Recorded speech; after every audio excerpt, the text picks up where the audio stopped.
yo Allah na rubuta soyayyar fillo yar fulani ta ni kuma ba fillo ba kai matsala na zurma na yi babban kamu babu na fasa soyayyar yar fulani ta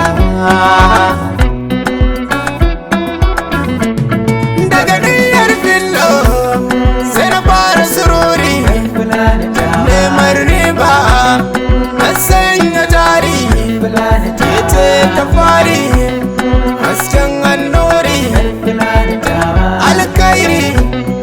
ita alkairi ba sharri da ke yar fillo zo guri na ta yar fulani ta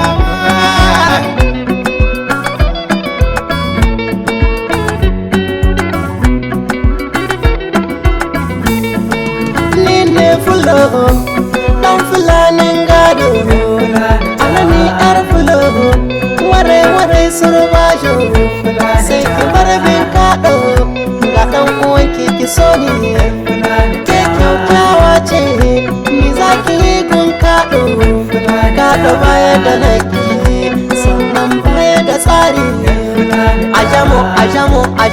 ajamo sai jamo yar fulo fulani ta so ga ɗan fulo yar fulani ta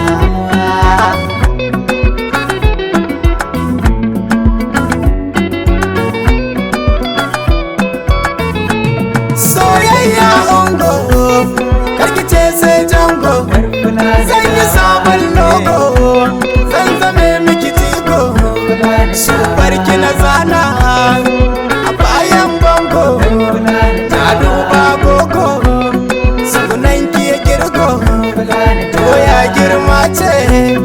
kauce kai rogo dai da mana ruwa ba zai ci gwani ba yar fulani dawa zuga kaɗo fulani dawa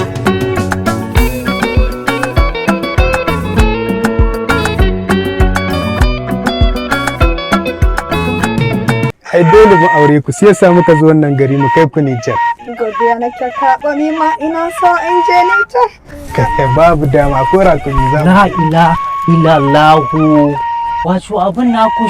shanki ne wannan yarinyar tamu ce a ƙauye nan babu wani dan iska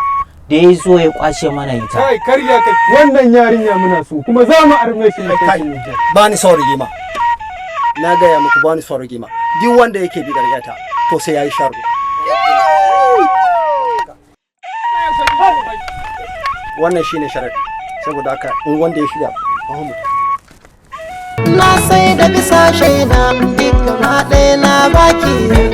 ni akan yar fullo san ba ni nuno raki da ki bar ni ki so shi dogar su karmashi rogar mu ki duba duk babu wanda ya kai ni amma dalilin kaɗo yau gashi zaki ki bar ni taimake ki agashe ki so ni ko zan tashi inda duki ka bar ni gidan kun ɗau bashi yar kula da tawa